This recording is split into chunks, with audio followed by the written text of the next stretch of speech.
Fala pessoal, tudo bem? Professor Elber do Labreme Concursos. Sejam todos muito bem-vindos. Vamos dar início ao nosso estudo. Hoje nós vamos trabalhar um tema importante aí para a sua prova, tá joia?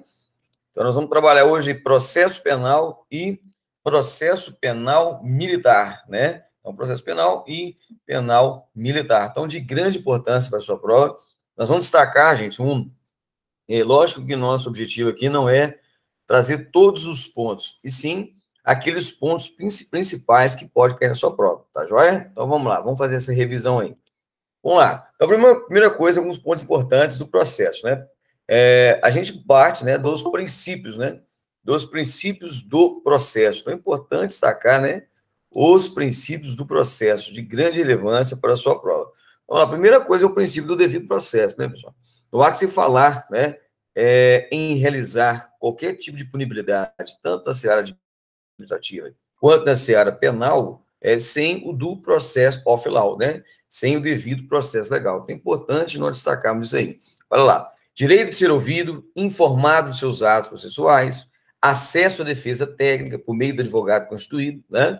No caso inteiro, a gente sabe que o processo é obrigatório a defesa técnica, manifestar depois da acusação, justamente para, no caso em tela, tenha conhecimento de tudo que está pesando em seu desfavor, né? Julgado perante juízo competente, ou seja, pela autoridade competente, no caso em tela, duplo grau de jurisdição, isso é importante nós destacarmos, que é o direito de recorrer à instância superior, né? Então, no caso em tela, tem o exercício do duplo grau de jurisdição, ou seja, o direito à recorribilidade. Isso aí, pessoal, está previsto lá no Pacto São José da Costa Rica, no seu artigo 8º, linha H, né? O duplo grau de jurisdição, ou seja, o direito de recorrer aí 2 vezes, né? Para que seja reanalisado aquela temática, tá joia? E a imutabilidade de sentença penal transitada julgada, ou seja, a sentença penal transitada julgada, ela faz coisa julgada. Então, no caso em tela, não há que se falar em reabrir aquele processo, no caso em tela. Sim, então, se no caso, se houver ali uma condenação, no caso, ou mais em tela, uma absolvição, aquilo ali faz coisa julgada. Lógico que se surgirem novas provas, né, inerentes ao fato, tem circunstâncias, pode reabrir, mas via de regra, né, essa imutabilidade da sentença é recorrida, tá joia? Na prova defesa, que por meio, a gente, nas duas situações, né, ela pode ser realizada, né, ao gênero e as subespécies, né, da defesa técnica ou a autodefesa, né, tanto em âmbito administrativo, a gente tem também, né, na situação do inquérito, né, no caso em tela, a defesa técnica, que é por meio do advogado constituído, e a autodefesa, a pessoa por ela mesma pode realizar a autodefesa, né? Na fase inquisitorial, né, quando ela for ouvido, por exemplo, é facultado, né, essa presença do advogado constituído. No entanto, na parte processual, iniciado o processo, aí já é obrigatório. Tá joia? O contraditório, olha lá, é a ciência e a participação efetiva no processo, né? A paridade, a gente chama de paridade de armas, né? Par condiciona, né? Do tela, essa condição de armas, né? Contraditar aquilo que está sendo imposto em seu favor.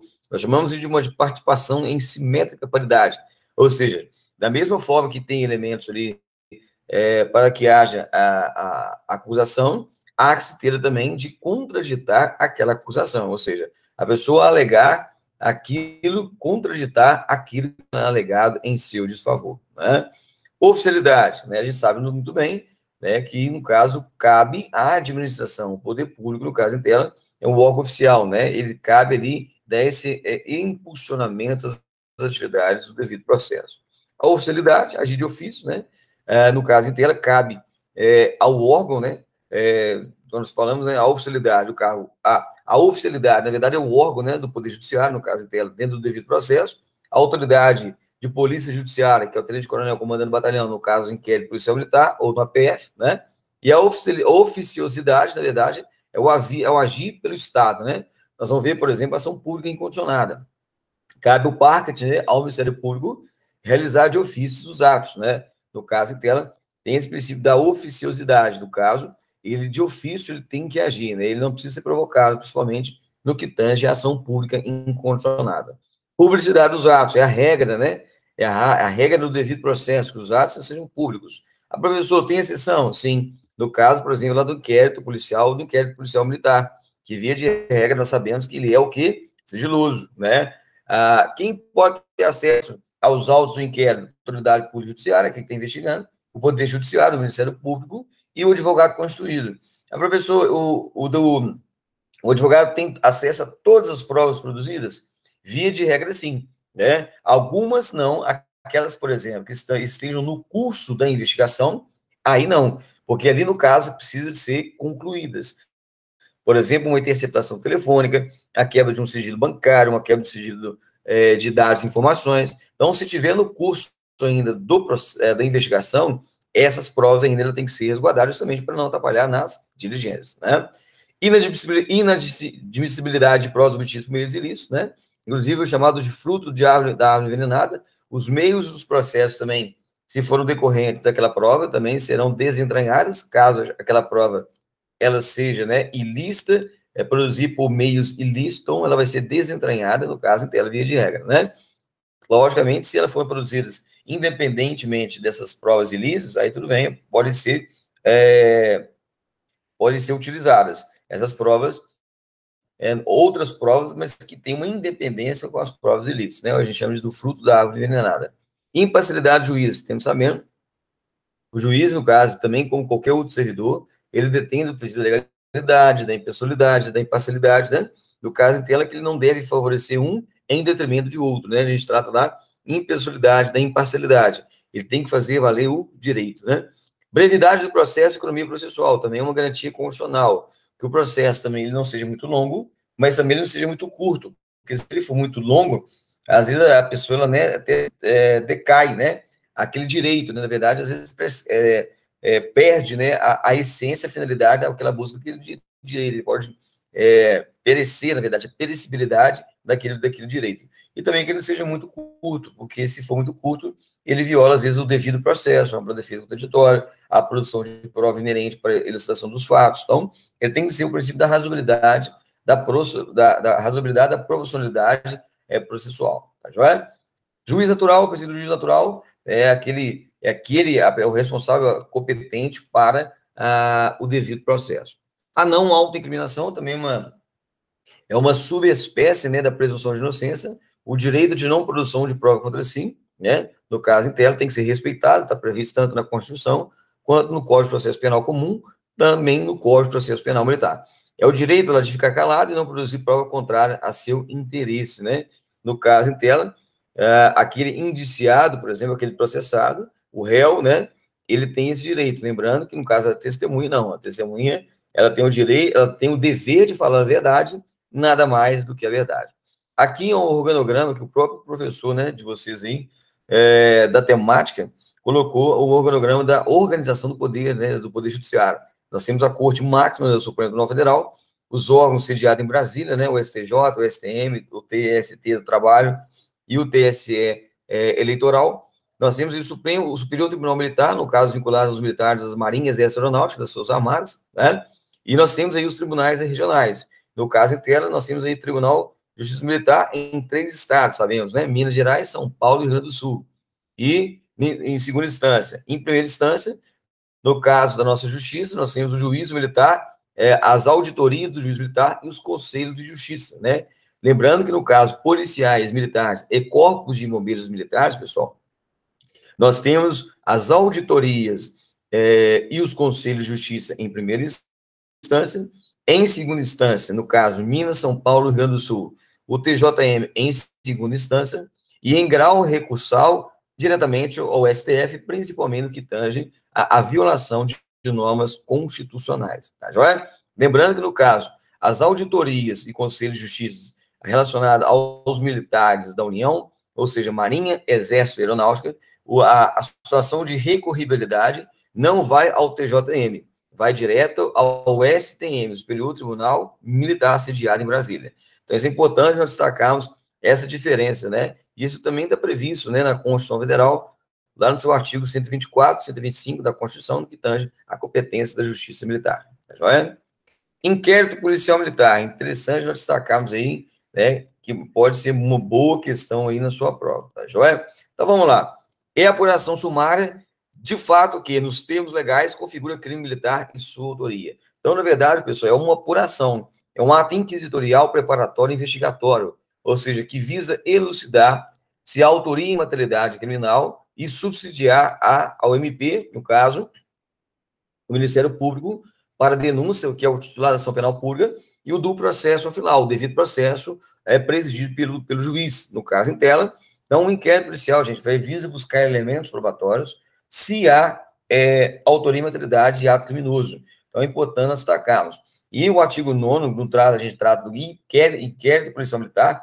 Logicamente, quando eu falo de inquérito policial militar, trata-se de crimes militares, praticados por militar, em âmbito dos estados, por força do 125, parágrafo 4º e 5º da nossa Constituição, combinado com o artigo 9º do Código de Processo Penal Militar, e no caso também do artigo 9º, né, do Código Penal Comum, nós temos a situação, né, o artigo 9º, o inciso 2º do Código Penal Militar, no que tange o militar agindo em razão da função, no estrito cumprimento do dever, né? Nós tivemos, inclusive, uma alteração do Código Penal Militar pela Lei 13.491 de 2017, que, se o militar tiver de serviço, agindo em razão da função, cometeu um crime, esse crime, ele vai ter chamado de crime por extensão, ele vai ser crime militar, e vai ser processado na justiça militar, né? E vai ser investigado pela autoridade polícia judiciária militar, né? Ou seja, o tenente-coronel comando do batalhão, autoridade delegante, delega isso à autoridade delegada, um oficial, para realizar tanto um caráter investigatório, quanto também na situação da lavatura do auto de prisão em flagrante delito, por ser crime militar por extensão. Então, com o advento da Lei 13.491 de 2017, nós tivemos uma alteração aí em 2017 no Código Penal Militar, que aqueles crimes que foram praticados por militares em serviço, agindo em razão da função, mesmo que seja de legislação comum, são crimes militares por extensão. Vamos dar um exemplo. A 13.869 de 2019, que lei que é essa, professor? É a nova lei de abuso de autoridade. A lei 9455 de 97, lei de tortura, né? A 8429 de 92, lei de improbidade administrativa, ou seja, todas essas tipicidades, chamadas leis penais extravagantes. A lei 10.826 de 2003, Estatuto do Desarmamento. A 11.343, a lei de tóxicos, lei de entorpecentes. Qualquer dessas legislações extravagantes, leis penais especiais, praticado por militar de serviço, agindo em razão da função, vai ser crime militar. Se é crime militar, quem tem autoridade competente? A autoridade de polícia e judiciária militar para apurar os fatos, né, do crime militar e a sua autoria. Bacana? Lembrando que nós temos uma exceção, né, que é o artigo 9º, parágrafo 1º do Código Penal Militar, que fala que os crimes dolosos praticados por militar contra civil, né, serão de competência do tribunal do júri, né? Então, nós temos aí essa exceção no caso do devido processo, mas no caso da investigação, ainda cabe à autoridade polícia judiciária militar. Aonde está isso? Está no artigo 82, parágrafo 2º do Código de Processo Penal Militar, né? Finalidade, então, do inquérito lá, é uma instrução provisória. Então, no caso em tela, gente, a investigação, né, do inquérito visa o ato inquisitorial preparatório investigatório, tem uma instrução provisória, então não é definitiva. Cuidado, na tua prova pode cair definitiva. Não, ela é provisória, com a finalidade de colher os elementos necessários para a propositura da ação. Então, vem colher os elementos para a propositura da ação, ou seja, vem subsidiar, né, aquela peça acusatória que nós chamamos de denúncia, e custo titular, o responsável é o parquet, o Ministério Público, tá joia? Olha lá, fornecendo ao titular da ação penal, tá vendo lá, o Ministério Público Militar, elementos, né, seguros para o oferecimento da denúncia. Agora nós iremos ver aqui, há pouco, que, no caso em tela, o inquérito ele é dispensável. Se o Ministério Público tiver elementos probatórios sem, no caso, a participação que foi subsidiada por meio do inquérito, ele pode mesmo assim denunciar, desde que ele tenha elementos probatórios para tal, né? Então, olha lá, o inquérito, ele é dispensável, nós iremos ver daqui a pouco. Vamos lá, indiciado ou investigado? Professor, tem diferença? Tem, né? Nós temos uma certa diferença de investigado e indiciado. Indiciado é aquela pessoa que ainda não foi, o investigado não é aquela pessoa que foi ainda indiciada, né? Que ainda está sendo o quê? Está se passando por uma investigação. Olha lá. É o militar cuja conduta está sendo o quê? Apurada através de um IPM, por meio de um IPM, né? Mas não foi ainda indiciado formalmente no inquérito, ou seja, ainda não tem elementos de autoria e materialidade daquela pessoa. Então, ele também está sendo somente investigado. Agora, professor, se há elementos probatórios que aquela pessoa, aquele militar, praticou o crime por meio da autoridade competente investigatória, aí ele sai de investigado para indiciado. Olha lá. Então, indiciado, então, no caso militar, né, lá, que já foram acostados aos autos, olha lá, provas, né, que demonstrem a convicção de autoria e materialidade delitiva. Então, se o militar estiver sendo investigado, ainda não se confirmou que ele tem uma participação, pode ter uma participação em tese daquela tipicidade criminal militar. No entanto, se ele já tivesse sido indiciado, já tem pelo menos informações, provas, a gente fala prova robusta, né, na verdade, vestígios, informações suficientes para que seja direcionado, em tese, o autor do ato de tipicidade criminal militar. Tá? Sigilo do IPM e participação do defensor. Olha que interessante, nós sabemos que, por sua natureza, o inquérito ele é sigiloso. Artigo 16 do Código Penal Militar também combinado com o Código de Processo Penal Comum. O inquérito, ele tem a sua natureza sigilosa. Imagina, pois bem, se a autoridade competente ou o delegado de polícia, no caso de crime comum, ele dá transparência e publicidade no caso do inquérito. O autor ele vai invadir, fugir, ele vai lá, no caso, ele pode ter a possibilidade de apagar as provas, ameaçar testemunhas, ou seja, ele pode atrapalhar nas diligências, caso ele já tenha essa publicidade dos atos. Então, pode atrapalhar. Então, por isso que a investigação, o inquérito, a sua natureza, ela é sigilosa. Olha lá, não há acusação, em sim investigação. Importante nós destacarmos para a tua prova. Lá na tua prova vai falar que o inquérito tem a natureza acusatória. Não, ele é meramente investigatório, inquisitorial, preparatório. Preparatório para ação pública, né? No caso em tela, para a ação do titular da ação penal pública, que é o Ministério Público. Então, olha lá, os atos não são abertos ao público, são atos fechados. Não quer dizer que eles não são abertos ao público, que ele seja fechado ao advogado. O advogado tem acesso aos autos. Vamos ver. A publicidade, ela poderá comprometer, no caso, tá vendo? As investigações. Então, por isso que o inquérito, né, ele tem essa natureza sigilosa, porque ele pode atrapalhar nas investigações. Tá joia? Olha lá, não é discricionário do encarregado, e sim um direito do advogado. O professor, o advogado foi lá, ele quer acesso aos autos, ele tem esse direito? Tem. Então, não é a discricionariedade da conveniência ou oportunidade do encarregado de liberar aquelas informações. Ele tem o dever de liberar aquelas informações ao advogado. Logicamente, nós temos algumas informações que o advogado não tem acesso, principalmente aquelas informações que estão ainda em diligências, né? Olha lá, o encarregado pode restringir lá, o acesso à diligência em andamento, lá, não documentado nos autos, se houver risco de prejuízo. Lá, como, por exemplo, uma interceptação em andamento. Porque ali ainda está ocorrendo, né? Então, no caso em tela, essas informações não serão repassadas ao advogado constituído. Lembrando que o Estatuto da OAB prevê que o advogado tem acesso aos autos inteiramente. No entanto, aquelas provas que ainda estão sendo produzidas, para que não atrapalhe, né, no curso do processo, né, sejam garantida essa investigação. Então, aí não vai ser ainda, né, liberada as informações ao advogado, né? Mas a regra, sim, ele tem direito a acesso aos autos, tá joia? Então, vamos lá, vamos dar prosseguimento ao nosso estudo.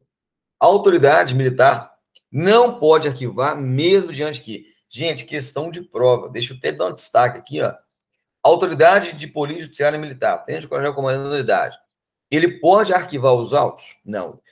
Da mesma forma, o delegado de polícia, que a autoridade de polícia judiciária comum, né, no caso da investigação de crime comum, não tem competência legal para determinar o arquivamento dos autos. Não pode. Quem arquiva os autos, gente, é só o Poder Judiciário, é somente o juiz. Olha lá. Olha aqui, ó. Então, quem pode, no caso, arquivar os autos? Somente a autoridade do Poder Judiciário. Nós temos a situação do juiz das garantias, né, que está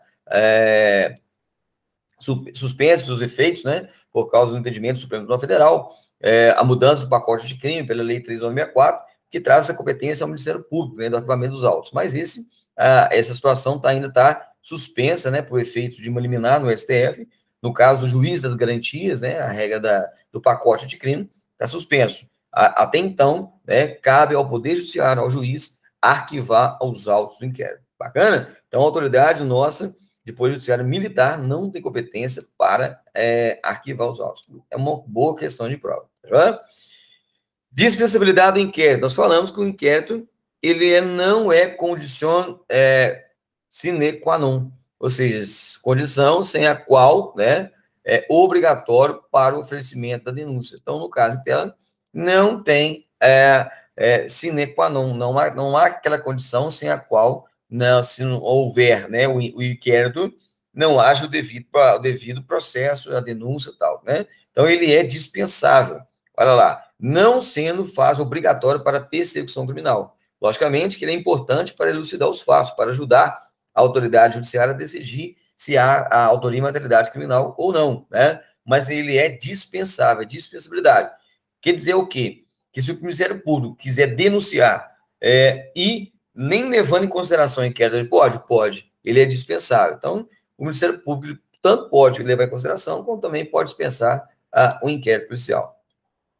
Mas lembrando que ele é importante justamente para ajudar, para subsidiar a autoridade competente, no caso de uma decisão de autoria e materialidade criminal. Né? Olha lá. Então, por si só, a questão lá do APF no que tange ao IPM. Olha aí. Se por si só o artigo 27 estabelece que for suficiente para a elucidação do fato de autoria, o APF, o auto de prisão em flagrante, constituirá o inquérito. O que está querendo dizer isso, professor? Se eu tenho o APF, o auto de prisão em flagrante, quando eu tenho auto de prisão em flagrante, eu tenho autoria e materialidade. Eu tenho elementos probatórios mínimos ali, no caso em tela, que vai ser encaminhados ao Poder Judiciário. Nesse caso, se eu tenho ali autoria e materialidade, não há que se falar em investigação, né? Não há que se falar em inquérito. Ele já constitui o próprio inquérito. Então, é isso que estabelece a norma, isso é uma boa questão de prova. Se tem lá o APF, no caso do 302, do CPP, ou do 244, CPPM, questão do flagrante delito, direto, indireto ou presumido. Você tem o APF do flagrante, não há que se falar em buscar elucidação, porque ele, no caso, já tem autoria e materialidade. Então, o próprio APF ele já constitui, né, o próprio inquérito.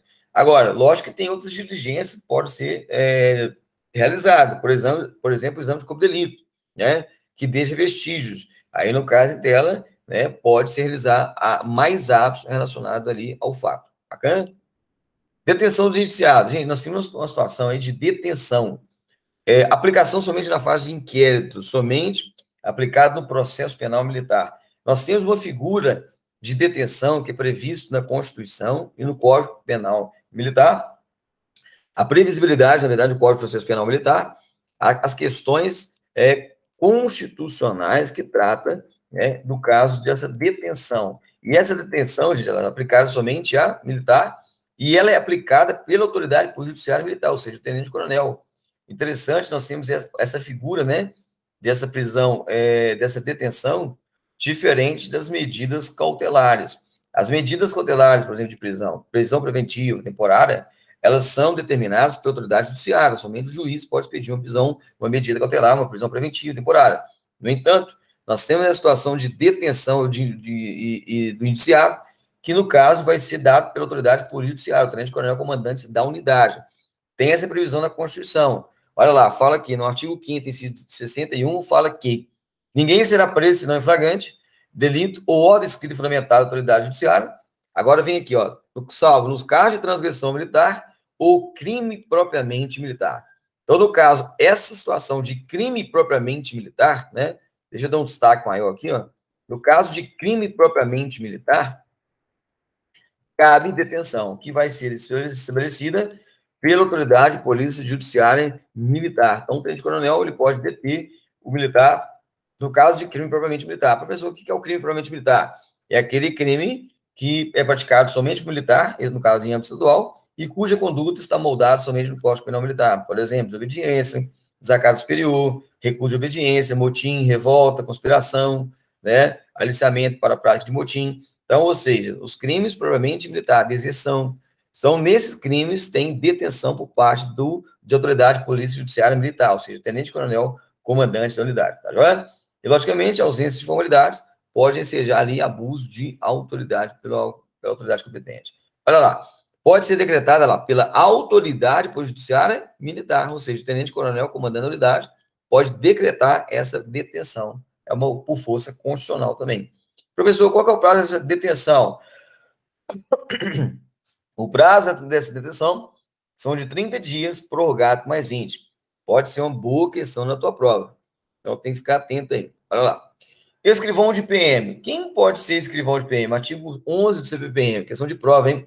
Olha lá. No caso, se o indiciado for oficial, segundo primeiro-tenente. Se o indiciado for praça, se o oficial, nós não temos, na verdade, nós temos o quê? O subtenente e o sargento. Observação, questão de prova, hein? Não precisa ser superior ou mais antigo que o indiciado.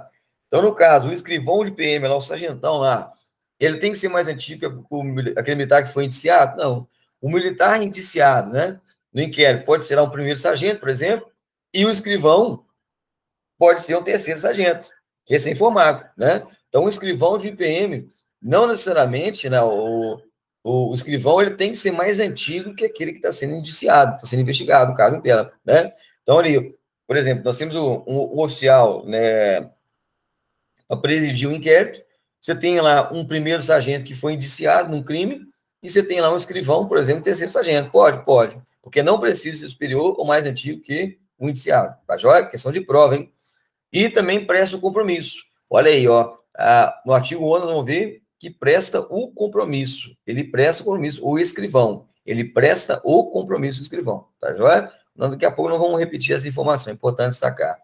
Professor, qual que é o prazo do inquérito do IPM? O prazo é de 40 dias, prorrogado mais uma vez por 20 dias, por autoridade delegante, o tenente-coronel comandando a unidade. Professor, pode ter nova prorrogação? Pode, mas novas prorrogações, se houver necessidade, somente serão determinadas pela autoridade judiciária. Somente o Poder Judiciário Militar, no caso em tela, pode prorrogar além desses 40 mais 20 dias. Então, no 40 dias, gente, lembrando que o indiciado aqui, ele está solto, né? Ele está solto. Agora, professor, se ele estiver preso, ele estiver numa medida cautelar, qual que é o prazo do inquérito? 20 dias. Professor, a autoridade do tenente-coronel pode prorrogar no caso ele preso? Não. No caso ele preso, somente quem pode autorizar a prorrogação, gente, olha lá, é a autoridade judiciária. Então, isso também é uma diferença na tua prova. O prazo do inquérito IPM, o indiciado solto é 40 dias, são de 40 dias, prorrogado mais 20. Pode ter nova prorrogação? Sim, desde que dada pelo juiz, tá joia? E no caso, ele preso, né, é 20 dias o inquérito policial militar e a prorrogação não pode ser pelo tenente-coronel comandante da unidade, tem que ser pela autoridade judiciária, tá joia? Vamos lá. Diligências, olha isso, interessante destacar, gente. Logo que tiver conhecimento da infração, né? O oficial responsável pelo comando, direção ou chefia, ou a quem faz às vezes, né? No caso que substitua, aquele que fala em nome, né?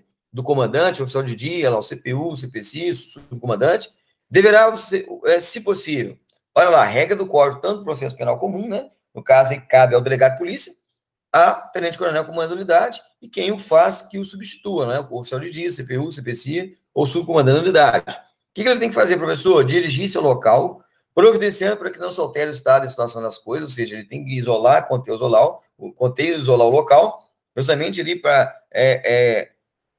assegurar as provas, os indícios, os vestígios, para que ele seja prova justamente para um devido processo legal. Aprender os instrumentos, né, todos os objetos, por exemplo, tem relação com o fato, lembrando, se é crime militar, vai aprender o armamento, vai aprender todos os materiais, se é crime comum, no caso, cabe a perícia, né, o encaminhamento ao delegado de polícia, no caso em tela. Efetuar a prisão, logicamente, dentro de observando o artigo 244, né, que trata da flagrante delito, próprio, direto e indireto presumido, combinado 302, no caso de crime comum, né, colher todas as provas que sirvam para o esclarecimento do fato e suas circunstâncias. Lembrando, gente, se eu estou ali no local do fato, tem a situação de APF, se eu tenho a situação de APF, autoria e materialidade, isso já constitui o próprio inquérito, né? Eu vou ter um inquérito, gente, justamente o contrário, se não tiver autoria e materialidade. Se eu tiver o APF, já constitui o próprio inquérito, tá? Então, é um ou outro, tá joia? Nós vimos isso no começo, tá joia? Designação e compromisso do escrivão, nós já até falamos, né? Vamos dar esse destaque, vamos ratificar as questões de designação e compromisso lá do escrivão. Vamos ratificar. Olha lá, pessoal. O escrivão prestará o compromisso de manter o quê? O sigilo do inquérito e cumprir fielmente as determinações de código, no exercício da sua função. Aonde está previsto isso, professor? No artigo 11, parágrafo único do Código de Processo Penal Militar. Então, é importante destacar que o escrivão, ele o quê? Ele presta o compromisso, tá joia? Então, isso aí é uma boa questão de prova, ele presta compromisso. Olha lá. Pode ter mais um escrivão diante do caso em tela? Pode. Se houver diligências complexas, podem ser quantidade de escrivães conforme a necessidade, né? Então, olha lá, o encarregado do PM pode designar, ela poderá designar mais de um escrivão nas investigações, ela mais complexa, de maior complexidade. Então, pode ter mais um escrivão? Pode, tranquilamente, desde que haja o que? Devida necessidade, tá joia?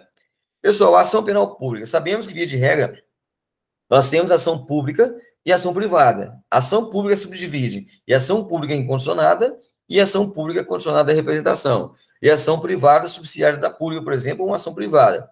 Sabemos que quem que é o titular da ação penal pública é somente o Ministério Público. Gente, isso é importante destacar, isso cai na prova. Vamos dar um destaque aqui, ó. Ação penal militar somente pode ser impetrada, olha aí, ó, pelo MP, pelo parquet, né? Ressalvar a situação lá de ação subsidiária da pública, caso, né, o MP ele fique inerte, né? A gente sabe muito bem, mas muito difícil o Ministério Público ficar inerte, né? Ou ele vai sugerir o arquivamento, ou, né, a ação penal pública no meio da peça acusatória, chamada de denúncia. Então é muito difícil, né, o Ministério Público não se manifestar, tá vendo? Olha lá, então ação pública condicionada em regra. Quem que é o titular, pessoal? O Ministério Público. E ela é lá obrigatória. A promoção da ação não é uma conveniência do MP, é obrigatória. Professor, se o MP tiver denunciado, ele pode desistir? Não. Mesmo motivado? Não pode desistir. É competência do MP.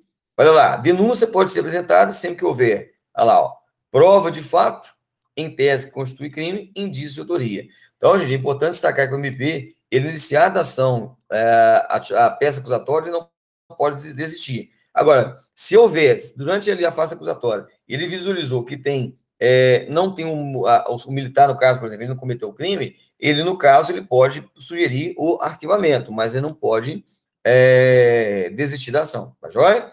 Olha lá, é indisponível a peça acusatória. É diferente do inquérito. O inquérito, nós falamos que ele é disponível, ele não é obrigatório, mas no caso da ação penal pública, ela é obrigatória. Olha lá, pessoal. Apresentada a denúncia, lá, o MP não pode desistir da ação. Isso é importante nós destacarmos para a tua prova, pode vir uma boa questão aí. Então, no caso em tela, o MP denunciou, eu tenho autoria e materialidade criminal, ele não pode desistir. Agora, se diante da situação ele verificou que tem, no caso de, não tem prova suficiente para a condenação do acusado, ele mesmo pode sugerir o arquivamento. Olha aqui, ó. Olha lá, se depois de oferecer denúncia, o promotor entender que existem lá, que não existem, tá vendo lá, elementos para pedir a condenação, ele pode pedir o quê? A absolvição. Tranquilo. Ah, professor, o Ministério Público é só para pedir condenação? Não. Nessa situação aqui, ele pode pedir o quê? A absolvição, desde que não tenha elementos probatórios da autoria e materialidade. Tá joia? É importante nós destacarmos isso aí para a tua prova. Vamos lá, continuando. Ação penal privada subsidiária da pública. Nós falamos que regra é ação pública particular, pública incondicionada. Nós temos ação pública condicionada à representação e nós temos também uma ação privada subsidiária da pública. No caso, quando o Ministério Público fica inerte, né? Ou seja, quando o Ministério Público ele não intentou no prazo legal. A gente sabe também que, via de regra, tem o prazo de 6 meses para intentar uma ação privada subsidiária da pública, assim que findar o prazo do MP. Tá joia? Também é um direito fundamental no caso em tela. Tá joia? Vamos lá. Tranquilo, né, pessoal? Então, esses foram os pontos, então, principais aí para a gente destacar na prova. Vamos fazer algumas questões aí, gente, para a gente ratificar nosso conhecimento. Vamos lá. De acordo com as disposições do Código de Processo Penal, acerca do inquérito policial militar, é correto afirmar que os exames periciais e avaliações realizados regularmente no curso do inquérito servirão apenas para a propositura da ação penal? Não, né, gente? Os exames, perícias e avaliações, não, elas vão servir também para o processo, já está errado. B, o inquérito deverá terminar no prazo de 10 dias se o indiciado estiver preso. Também não. Sabemos muito bem que o prazo do inquérito é 20 dias se estiver preso e 40 dias se estiver solto. Então, está errado na letra B. C, o inquérito é iniciado mediante portaria, quando se sindicância feita em âmbito de jurisdição militar, resulte em indício de infração penal comum, seja de competência estadual ou federal. Também não. Sabemos que no caso do inquérito policial militar, é no caso de crime comum, né? É crime militar, desculpa, pessoal. Não é na situação de crime comum, é na situação de crime militar. Tá joia? D. Se no curso do inquérito, o seu encarregado verificar a existência de indícios contra o oficial do posto, de posto superior ao seu ou mais antigo, deverá requerer à autoridade competente, delegante, a sua substituição por outro oficial de posto superior ou mais antigo do que o investigado. Certinha essa questão, justamente. No caso, tem indiciado, de indícios, no caso, contra oficial, né, de maior posto de graduação, no caso interno, no caso, maior posto, né, patente, aí no caso interno tem que se solicitar a substituição, certinho. Letra D, nossa resposta. 2. Considerando o disposto do Código de Processo Penal, militar são medidas preliminares ao inquérito, exceto, então, ou seja, aquelas medidas que cabem à autoridade de poder judiciário militar, ou quem o faz, né, no caso interno. Dirigir-se ao local providenciando para que não se altere o estado e a situação das coisas enquanto necessário. Certinho, né? Ou seja, contexto no local. Ouvir os envolvidos antes de lavrar efetivamente o APF. Não. Então, isso aqui está errado. No caso do inquérito, gente, é um ou outro. Se eu tenho um APF, eu não tenho inquérito. Se eu tenho inquérito, eu não tenho APF. Né? No caso do inquérito, vai ter o APF e pode ter mais diligência. No caso, por exemplo, exame de corpo de delito. Mas aí não. Essa letra B está errada, né? C. Colher todas as provas que sirvam para o esclarecimento do fato e suas circunstâncias. Certinho, certinho, conforme está na lei. Aprender os instrumentos e todos os objetos que têm relação com o fato, também, certinho. Então, nossa resposta é letra B, né? Vamos para 3. Considerando o Código de Processo Penal Militar, lei assertivos abaixo, marca alternativa incorreta.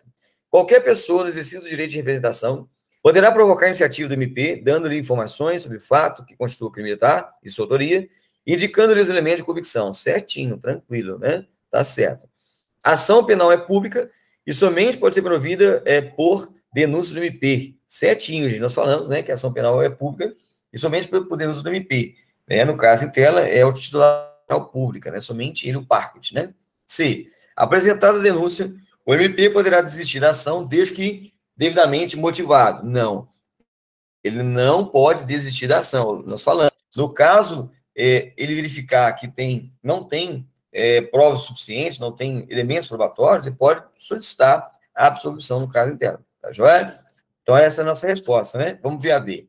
A denúncia deve ser apresentada sempre que houver prova de fato lá, que em tese constitui crime de indício de autoria. Tranquilo, né, gente? Sem estresse. Então, a denúncia deve ser apresentada, né?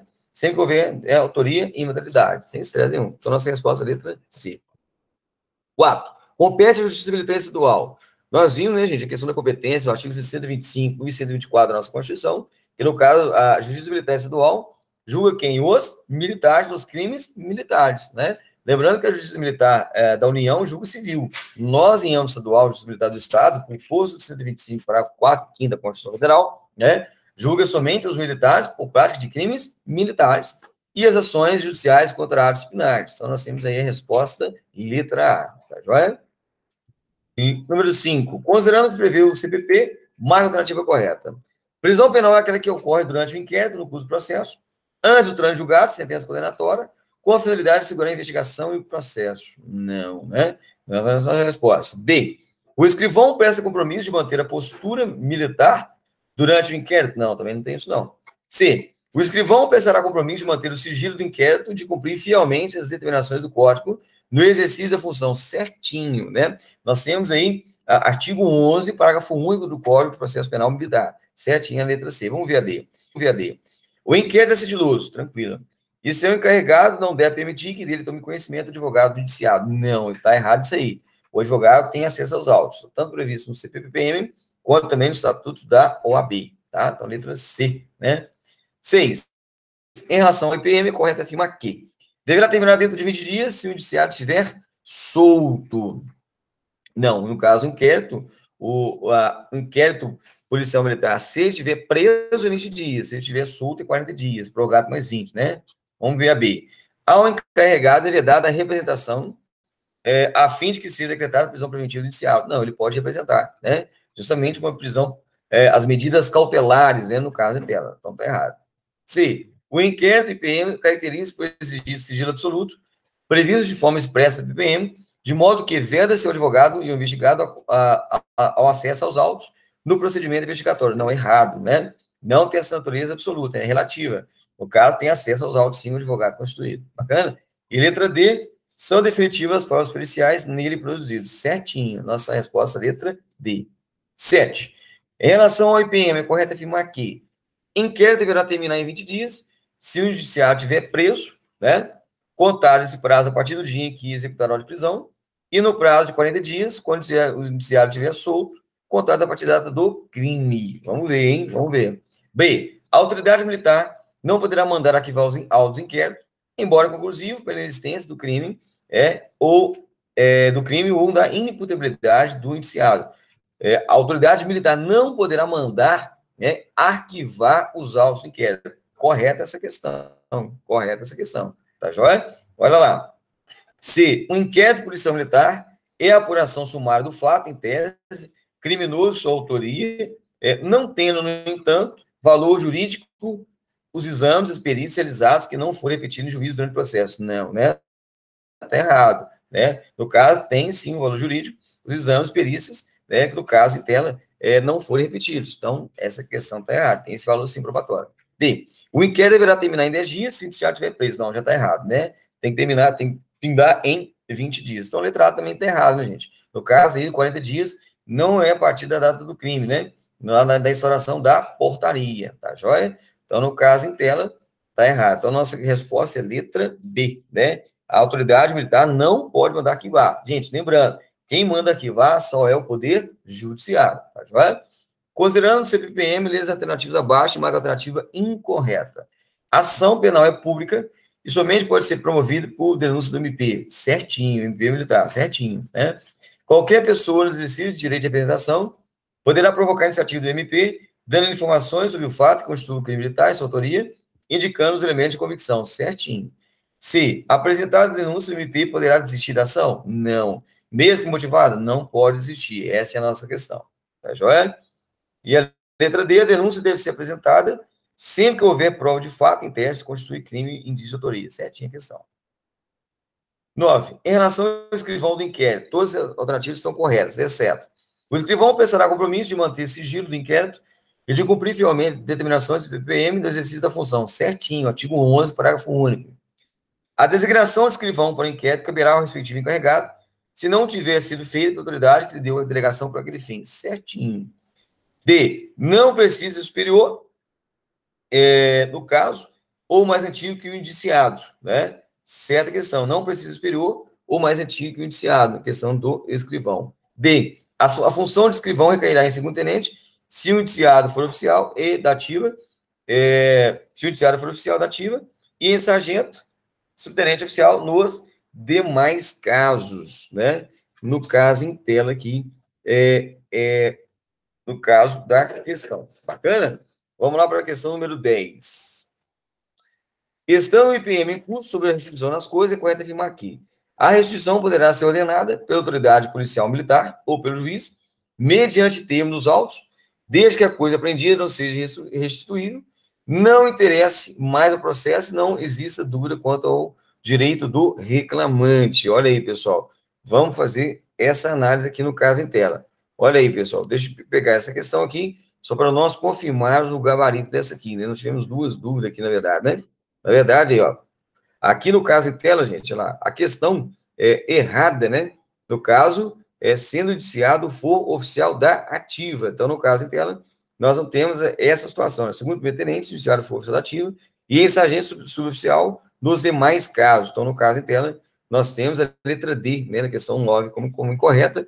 E no caso aí, nós temos a questão A, né, no caso em tela, como correta, que a restituição poderá ser ordenada, né, pela autoridade militar competente, o juiz, mediante termos dos autos, desde que a coisa apreendida não seja restituível, não interesse mais o processo e não existe dúvida quanto ao direito do reclamante. Certinho, essa questão é a letra A. Bacana? Pessoal, findamos então o nosso estudo, nossa revisão de processo penal e penal militar. Um grande abraço, bons estudos e sucesso. Valeu, até mais.